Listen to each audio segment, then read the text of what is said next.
Welcome back to the Excel 2016 training. In this video, we will look at how we can remove duplicate records from a table.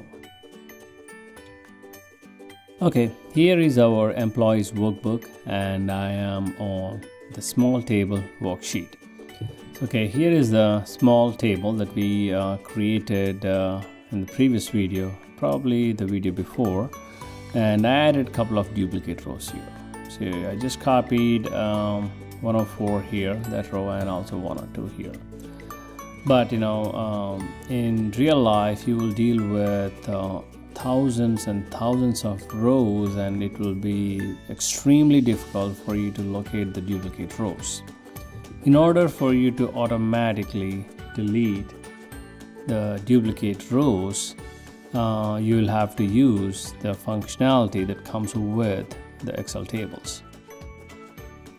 Select one of the cells within the table. Once you do that, you will see Table Tools, you will see Design there.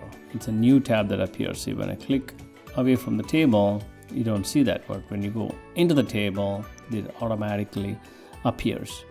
Once you have this, click on the Design tab, and here you can see under Tools, you have Remove Duplicates. When I do that, you get this Remove Duplicates dialog box. Automatically, all columns are selected, and do OK. When you do that, see what happens. It found 3 duplicates and they were removed. And when we discussed, we only said that there were only 2 duplicates, right? So let's see if we really have 3 duplicates. Do that. So here 102, we know that this is a duplicate. Let's mark this with some color. 104, we know that's also a duplicate, and there's a 104 here again. I just copied there as well. So obviously there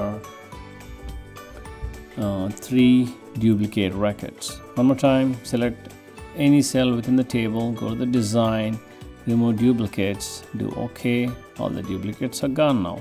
That's simple. Okay, well, that's it for this video. I'll see you in the next.